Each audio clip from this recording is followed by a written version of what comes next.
द्वारका, श्री कृष्ण की अद्भुत नगरी और इसके जलमग्न होने का रहस्य भारत की पौराणिक और ऐतिहासिक धरोहरों में द्वारका एक महत्वपूर्ण स्थान रखती है। ये नगरी भगवान श्री कृष्ण के अद्वितीय शासन की गवाह रही है। किंवदंतियों और धार्मिक ग्रंथों के अनुसार यह एक भव्य नगर था जिसे स्वयं श्री कृष्ण ने बसाया था। किंतु यह रहस्य अभी भी बरकरार है कि आखिर वह नगरी समुद्र में कैसे समा गई। क्या यह सिर्फ एक पौराणिक कथा है या इसके पीछे कोई वैज्ञानिक सत्य भी छिपा हुआ है?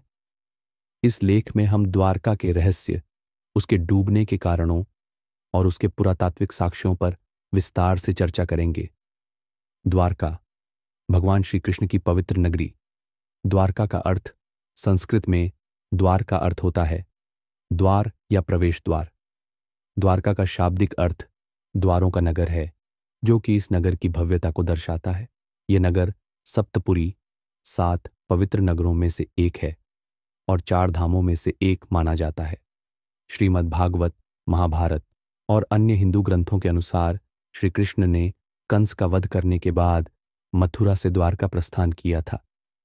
कंस के ससुर जरासंध ने मथुरा पर 18 बार आक्रमण किया, जिससे तंग आकर श्री कृष्ण ने अपनी प्रजा को लेकर पश्चिम की ओर कूच किया और समुद्र के किनारे एक द्वीप पर बसे द्वारका नगर की स्थापना की। द्वारका की भव्यता और संरचना शास्त्रों के अनुसार द्वारका को विश्वकर्मा ने निर्मित किया था। इस नगर में 900 से अधिक महल थे, जो सोने, चांदी और बहुमूल्य रत्नों से सुसज्जित थे। इसकी ऊंची ऊंची दीवारें इसे सुरक्षित बनाती थीं और यह नगर केवल जलमार्ग से ही पहुंचा जा सकता था। यहां भव्य मंदिर, सुंदर उद्यान और समृद्ध बाजार थे। द्वारका न केवल आध्यात्मिक दृष्टि से महत्वपूर्ण थी, बल्कि यह एक व्यापारिक केंद्र भी था। द्वारका के जलमग्न होने के पीछे की कथाएं। भगवान श्री कृष्ण की मृत्यु के पश्चात द्वारका नगरी समुद्र में समा गई। इसके पीछे विभिन्न पौराणिक और वैज्ञानिक कारण बताए जाते हैं। 1. गांधारी का श्राप। महाभारत के युद्ध में अपने 100 पुत्रों की मृत्यु से दुखी होकर गांधारी ने श्री कृष्ण को श्राप दिया कि जिस प्रकार कौरवों का वंश समाप्त हुआ, उसी प्रकार यदुवंश का भी नाश होगा। यह श्राप सत्य हुआ और आपसी संघर्ष में यदुवंशियों का संहार हो गया। श्री कृष्ण स्वयं वन में चले गए, जहां जरा नामक शिकारी ने उन्हें गलती से बाण मार दिया। उनके निधन के बाद द्वारका नगरी समुद्र में समा गई। 2. समुद्र देवता का वचन। श्रीमद्भागवत के अनुसार श्री कृष्ण ने समुद्र देवता से भूमि लेकर द्वारका का निर्माण किया था।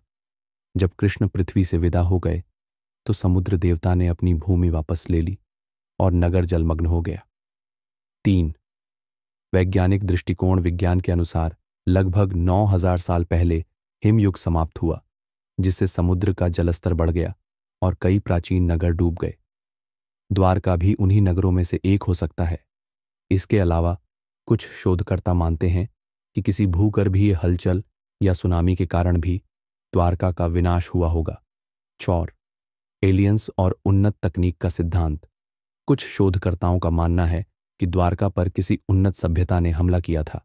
इस कथित युद्ध में अत्याधुनिक हथियारों का प्रयोग हुआ, जिससे पूरा नगर जलकर खंडहर में बदल गया और बाद में समुद्र में डूब गया।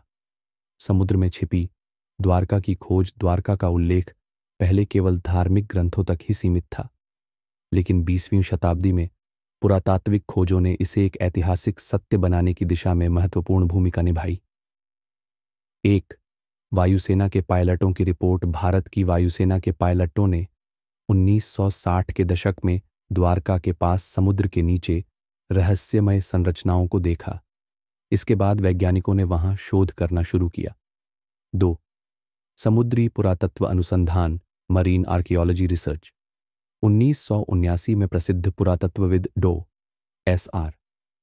राव ने द्वारका के समुद्र में छिपे अवशेषों की खोज शुरू की।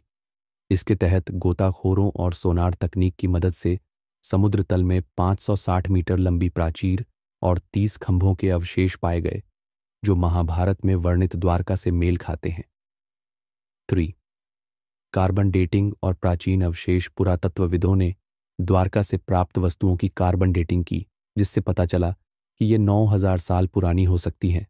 इससे यह निष्कर्ष निकाला गया कि यह स्थान सिंधु घाटी सभ्यता से भी अधिक प्राचीन हो सकता है। 4. भारतीय नौसेना की मदद से शोध। भारतीय नौसेना और पुरातत्व विभाग ने 2005 और 2007 में गोताखोरों की मदद से समुद्र के भीतर खोजबीन की। इस दौरान बर्तन, इमारतों के अवशेष, सीढ़ियां और सिक्के मिले जो द्वारका के अस्तित्व को प्रमाणित करते हैं। क्या भविष्य में द्वारका को पूरी तरह खोजा जा सकता है? द्वारका की खोज को आगे बढ़ाने के लिए वैज्ञानिकों को कई चुनौतियों का सामना करना पड़ता है। समुद्र की गहराई, जलधारा और तलछट की मोटी परतें खोज कार्य को कठिन बना देती हैं। इसके अलावा समुद्री पुरातत्व के लिए उन्नत तकनीक और संसाधनों की भी आवश्यकता होती है। हालांकि अगर यह शोध सफल होता है तो यह पूरी दुनिया के लिए एक महत्वपूर्ण ऐतिहासिक खोज होगी, जिससे यह सिद्ध हो जाएगा कि द्वारका केवल एक पौराणिक नगर नहीं था, बल्कि वह वास्तव में अस्तित्व में था। निष्कर्ष, द्वारका नगरी का रहस्य आज भी वैज्ञानिकों और इतिहासकारों के लिए एक चुनौती बना हुआ है। महाभारत और अन्य धार्मिक ग्रंथों में दिए गए विवरणों और पुरातात्विक खोजों से यह तो साफ हो चुका है कि द्वारका कोई कल्पना मात्र नहीं थी। यह नगर भारत की समृद्ध सांस्कृतिक और ऐतिहासिक धरोहर का प्रतीक है। यदि इस पर और गहन शोध किया जाए तो यह पूरे विश्व के लिए भारत के गौरवशाली अतीत का सबसे बड़ा प्रमाण बन सकता है। आपका इस विषय पर क्या विचार है? क्या आपको लगता है